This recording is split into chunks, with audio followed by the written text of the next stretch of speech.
মসজিদের জন্য যদি 10 টাকা আসে, মন্দিরের জন্য যদি 5 টাকা আসে, যা আসবে তার দায়িত্বশীল যারা আছে তাদের হাতে দিয়ে শুধু শেষ না, কাজ হচ্ছে কিনা এটাও আমি দেখব। আমাদের যা আসবে আমি কথা দিয়ে গেলাম, এই আপনাদের উপাসনালয়ে দাঁড়িয়ে আমি সব পৌঁছিয়ে দেবো ইনশাল্লাহ। মসজিদের জন্য যদি বাজেট হয় রাষ্ট্রের পক্ষ থেকে, এই মন্দিরের জন্য বাজেট হয়। তো এই অবস্থা কেন? যারা ছিল দায়িত্বে তারা অবশ্যই মন্দিরের টাকা মেরে খেয়েছে।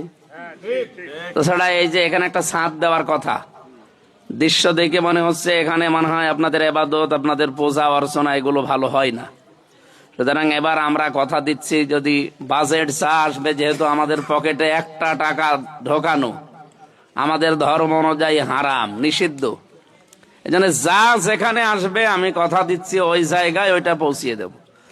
মসজিদের জন্য যদি 10 টাকা আসে, মন্দিরের জন্য যদি 5 টাকা আসে, যা আসবে তার দায়িত্বশীল যারা আছে তাদের হাতে দিয়ে শুধু শেষ না, কাজ হচ্ছে কিনা এটাও আমি দেখব। কারণ আমার প্রত্যেকটা 138টা ওয়ার্ড আমার আন্ডারে, প্রত্যেকটা জায়গায় আমার সংগঠনের এবং 11 দলের লোকজনের সব সভাপতি আছে, সেক্রেটারি আছে, এবং যারা দায়িত্বশীল আছে তাদের কাছে দেওয়ার সময় কাজ হচ্ছে কিনা, শেষ হয়েছে কিনা। আর 100 টাকার 5 টাকা খরচ হবে, 95 টাকা সব মেরে খাবে না, এই সিস্টেম জামাত ইসলামীতে নেই।